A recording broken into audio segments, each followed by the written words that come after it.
ಆತ್ಮೀಯ ಸ್ನೇಹಿತರೆ ನಮಸ್ಕಾರ. ಗೆಳೆಯರೆ, ದೇಶ ಈಗ 18ನೇ ಲೋಕಸಭೆಗೆ ತಯಾರಾಗ್ತಾ ಇದೆ. 18ನೇ ಲೋಕಸಭೆ ಚುನಾವಣೆಗೆ ಭರ್ಜರಿಯಾಗಿರುವಂತಹ ತಯಾರಿಯೂ ಕೂಡ ನಡೀತಾ ಇದೆ. 18ನೇ ಲೋಕಸಭೆ ಚುನಾವಣೆಗೆ ಈಗ ಎಲ್ಲ ರಾಜಕೀಯ ಪಕ್ಷಗಳು ತಮ್ಮ ತಮ್ಮ ಕಸರತ್ತನ್ನು ನಡೆಸಿದ್ದಾವೆ. BJP ಮತ್ತು ಕಾಂಗ್ರೆಸ್ ಈಗಾಗಲೇ ತನ್ನ ಮೊದಲ ಅಭ್ಯರ್ಥಿಗಳ ಪಟ್ಟಿಯನ್ನು ಕೂಡ ಬಿಡುಗಡೆ ಮಾಡಿದೆ. ಇಂತಹ ಸನ್ನಿವೇಶದಲ್ಲಿ 17ನೇ ಲೋಕಸಭೆಯ ಬಗ್ಗೆ ನಾವೊಂದಿಷ್ಟು ಮಾಹಿತಿಯನ್ನು ಇಲ್ಲಿ ನಾವು ತಿಳಿದುಕೊಳ್ಳಲೇಬೇಕು. ಈ 17ನೇ ಲೋಕಸಭೆಯಲ್ಲಿ ಒಟ್ಟು 5568 ನಾನಾ ವಿಚಾರಗಳ ಬಗ್ಗೆ ಚರ್ಚೆಯಾಗಿವೆ. 106 ಪ್ರಶ್ನೆಗಳನ್ನು ಸಂಸದರು ಕೇಳಿದ್ದಾರೆ ಮತ್ತು 222 ಮಸೂದೆಗಳು 17ನೇ ಲೋಕಸಭೆಯಲ್ಲಿ ಪಾಸ್ ಆಗಿವೆ.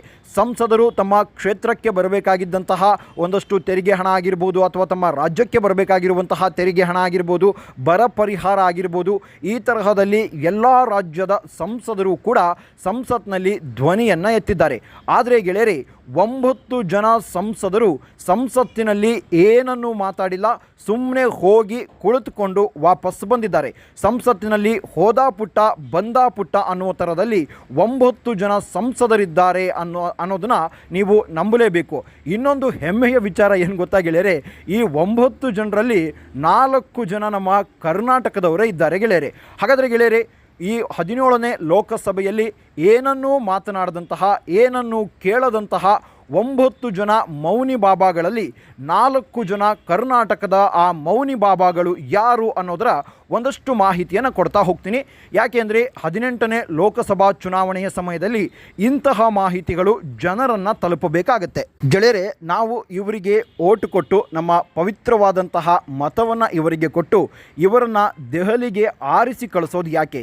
ನಮ್ಮ ಕ್ಷೇತ್ರದ ಸಮಸ್ಯೆಗಳು ಅಥವಾ ನಮ್ಮ ಕ್ಷೇತ್ರದಲ್ಲಿ ಆಗುವಂತಹ ಅಭಿವೃದ್ಧಿಗಳ ಬಗ್ಗೆ ಅಲ್ಲಿ ಹೋಗಿ ಚರ್ಚೆಯನ್ನು ಮಾಡಲಿ, ಅಲ್ಲಿ ಹೋಗಿ ಒಂದಷ್ಟು ವಿಚಾರಗಳ ಬಗ್ಗೆ ಚರ್ಚೆಯನ್ನು ಮಾಡಿ ನಮ್ಮ ಕ್ಷೇತ್ರಕ್ಕೆ ಅಭಿವೃದ್ಧಿ ಮಾಡಲಿ ಅಂತ ಇವರನ್ನು ನಾವು ಆರಿಸಿ ಕಳಿಸ್ತೀವಿ.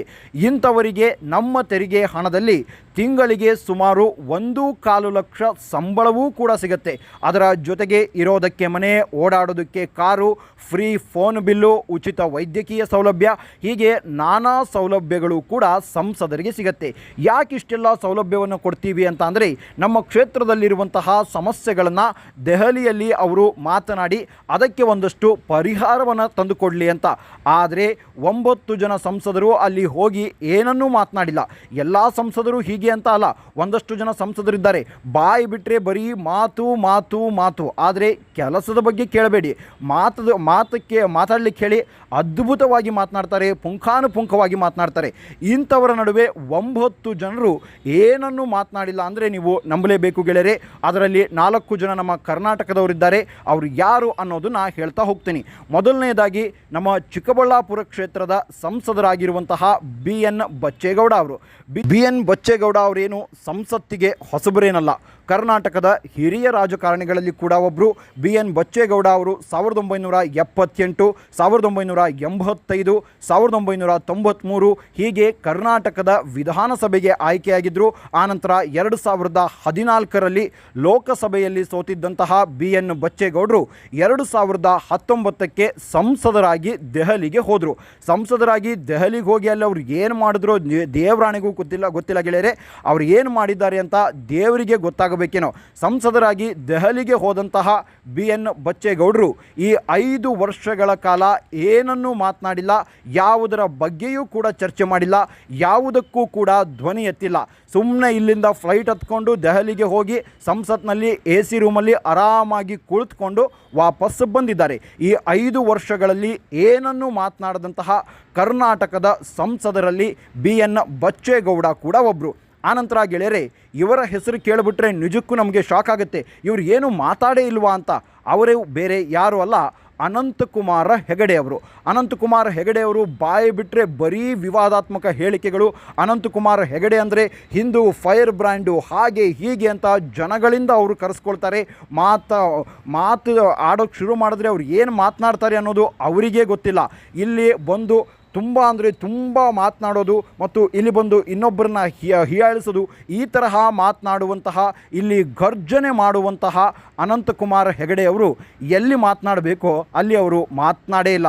ಹಾಗಂತ ಇವರ ಕ್ಷೇತ್ರದಲ್ಲಿ ಸಮಸ್ಯೆಗಳೇನೂ ಇಲ್ಲ ಅಂತ ಅಂದ್ಕೊಂಡ್ರೆ ನಮ್ಮದು ತಪ್ಪಾಗುತ್ತೆ ಗೆಳೆಯರೆ. ಇನ್ನು ಅವರು ಮಾತನಾಡದೇ ಇರೋದು ಹೋಗಲಿ ಬಿಡಿ, ಆ ಕ್ಷೇತ್ರಕ್ಕಾದರೂ ಅವ್ರು ಏನಾದರೂ ಮಾಡಿದ್ರಾ ಅದು ಕೂಡ ಗೊತ್ತಿಲ್ಲ. ಅವ್ರು ಏನಾದರೂ ಸಾಧನೆ ಮಾಡಿದರೆ ದಯವಿಟ್ಟು ಕಮೆಂಟ್ ಮೂಲಕ ತಿಳಿಸಿ. ಯಾಕೆಂದರೆ ಅವರ ಕ್ಷೇತ್ರ ಉತ್ತರ ಕನ್ನಡ ಕ್ಷೇತ್ರ ಏನಿದೆಯಲ್ಲ, ಉತ್ತಮ ವೈದ್ಯಕೀಯ ವ್ಯವಸ್ಥೆ ಇಲ್ಲದೇ ಇರುವಂತಹ ಒಂದು ಕ್ಷೇತ್ರ ಅನ್ನೋದು ನನಗೆ ಗೊತ್ತಿದೆ. ಸೊ ಹಾಗಾಗಿ ಅವರೇನಾದರೂ ಕೆಲಸವನ್ನು ಮಾಡಿದ್ರೆ ಅದನ್ನು ಕಮೆಂಟ್ ಮೂಲಕ ತಿಳಿಸಿ. ಈ ಒಂದು 5 ವರ್ಷದಲ್ಲಿ ಅನಂತಕುಮಾರ್ ಹೆಗಡೆ ಅವರು ಸಂಸತ್ತಿನಲ್ಲಿ ತುಟಿ ಪಿಟಿಕ್ ಅಂದಿಲ್ಲ. ಇನ್ನು 3.5 ವರ್ಷ ಅವರು ಆ್ಯಕ್ಟಿವ್ ಆಗಿರಲಿಲ್ಲ, ಅವರಿಗೆ ಅನಾರೋಗ್ಯ ಇತ್ತು. ಈ ಬಾರಿ ಅವರಿಗೆ ಟಿಕೆಟ್ ಕೊಡದೆ BJP ಪುಣ್ಯ ಕಟ್ಕೊಳ್ತಾ ಇದೆ. ಇನ್ನು ಗೆಳೆಯರೆ, ಇನ್ನಿಬ್ಬರು ಸಂಸದರಿದ್ದಾರಲ್ಲ, ಅವರೇನು ಹೊಸಬರು ಅಂತ ನೀವು ತಿಳ್ಕೊಬೇಡಿ. ಹೊಸಬರು, ಅವರಿಗೆ ಭಾಷೆ ಬರೋಲ್ಲ, ಹಾಗಾಗಿ ಮಾತನಾಡಲಿಕ್ಕಿಲ್ಲೇನ್ರಿ ಅಂತ ನೀವು ಕೇಳ್ಬೋದು. ಆದರೆ ಅವರಿಬ್ಬರೂ ಕೂಡ ಹೊಸಬರಲ್ಲ ಗೆಳೆಯರೆ. ಅದರಲ್ಲಿ ಮತ್ತೊಬ್ಬರು ಈ ಬಾರಿ ಮತ್ತೆ BJPಯಿಂದ ಟಿಕೆಟನ್ನು ಗಿಟ್ಟಿಸಿಕೊಂಡಿದ್ದಾರೆ. ಅವರು ಬೇರೆ ಯಾರೂ ಅಲ್ಲ, ನಮ್ಮ ವಿಜಯಪುರದ ಶಾಸಕರಾಗಿರುವಂತಹ ರಮೇಶ್ ಜಿಗಜಿಣಗಿ ಅವರು. ರಮೇಶ್ ಜಿಗಜಿಣಗಿ ಅವರು ಕಳೆದ 30 ವರ್ಷದಿಂದಲೂ ಕೂಡ ಅವರು ಸಂಸದರಾಗ್ತಾ ಬಂದಿದ್ದಾರೆ. ಹಾಗಂತ ವಿಜಯಪುರ ಜಿಲ್ಲೆಯಲ್ಲಿ ಏನು ಸಮಸ್ಯೆಗಳಿಲ್ವಾ? ವಿಜಯಪುರದಲ್ಲಿ ಯಾವುದೇ ರೀತಿಯಾದಂತಹ ಸಮಸ್ಯೆ ಇಲ್ಲದೆ ಹೈಟೆಕ್ ಕ್ಷೇತ್ರವಾಗಿದೆಯಾ? ನನಗಂತೂ ಗೊತ್ತಿಲ್ಲ ಗೆಳೆಯರೆ.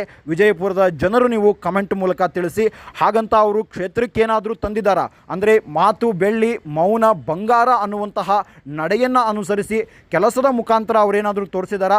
ಅದನ್ನು ನೀವೇ ಹೇಳಬೇಕು. ಮತ್ತು ಆ ಕ್ಷೇತ್ರದ ದೇವರಿಗೆ ಗೊತ್ತಾಗಬೇಕು ಅವರು ಏನು ಮಾಡಿದ್ದಾರೆ ಅಂತ.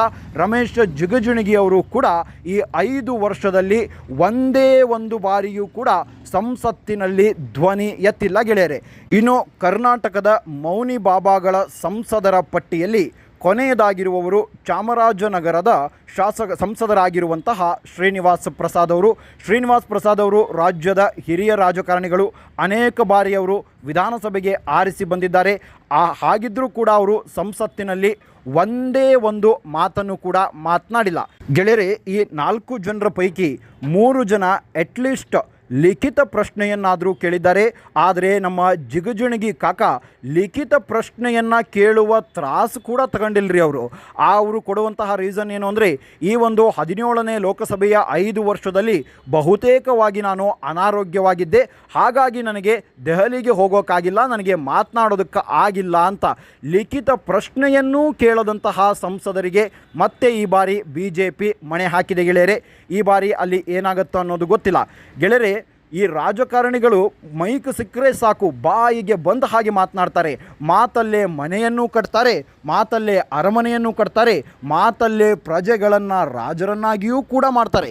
ಆದರೆ ಚುನಾವಣೆ ಮುಗಿದ ಬಳಿಕ ಅವರ ಮಾತು ಸ್ತಬ್ಧವಾಗಿ ಬಿಡುತ್ತೆ. ಎಲ್ಲಿ ಮಾತನಾಡಬೇಕು ಅಲ್ಲಿ ಮಾತನಾಡೋದಿಲ್ಲ, ಎಲ್ಲಿ ಮಾತನಾಡಬಾರ್ದು ಅಲ್ಲಿ ಬಾಯಿ ಬಿಟ್ಟರೆ ಸಾಕು ವಿವಾದಾತ್ಮಕ ಹೇಳಿಕೆಗಳೇನು, ಇನ್ನೊಂದೇನು ನಾನು ಹಾಗೆ ಮಾಡ್ತೀನಿ ಹೀಗೆ ಮಾಡ್ತೀನಿ, ನಾವು ನಮ್ಮ ಕ್ಷೇತ್ರವನ್ನು ಅಮೇರಿಕಾ ಮಾಡ್ತೀವಿ ಇಂಗ್ಲೆಂಡ್ ಮಾಡ್ತೀವಿ ಅಂತ ಹೇಳೋದೇನೋ. ಈ ತರಹ ಇವರು ನಮಗೆ ಯಾವ ರೀತಿಯಾಗಿ ಚಳ್ಳೆ ಹಣ್ಣು ತಿನ್ನಿಸ್ತಾರೆ ಅನ್ನೋದನ್ನು ನೀವೇ ನೋಡಬೇಕು ಗೆಳೆಯರೆ. ಈ 4 ಜನರ ಸಂಸದರಲ್ಲಿ ಈ ಬಾರಿ ರಮೇಶ್ ಜಿಗಜಿಣಗಿ ಅವರನ್ನು ಬಿಟ್ಟರೆ ಉಳಿದ 3 ಜನ ಸಂಸದರು ಈ ಬಾರಿಯ ಲೋಕಸಭೆಗೆ ಸ್ಪರ್ಧೆ ಮಾಡ್ತಾ ಇಲ್ಲ ಅನ್ನೋದೇ ನಮಗೆ ಖುಷಿಯ ವಿಚಾರ, ಸ್ವಲ್ಪ ಸಮಾಧಾನ ತಂದಿದೆ ಗೆಳೆಯರೆ. ಈ ಮಾಹಿತಿ ನಿಮಗೆ ಇಷ್ಟ ಆಗಿದ್ದರೆ ಕಮೆಂಟ್ ಮೂಲಕ ತಿಳಿಸಿ ನಿಮ್ಮ ಅಭಿಪ್ರಾಯವನ್ನು. ಮುಂದಿನ ವಿಡಿಯೋದಲ್ಲಿ ಮತ್ತಷ್ಟು ಮಾಹಿತಿಯ ಜೊತೆಗೆ ಬರ್ತೀನಿ. ಅಲ್ಲಿವರೆಗೂ ಜೈ ಹಿಂದ್, ಜೈ ಕರ್ನಾಟಕ.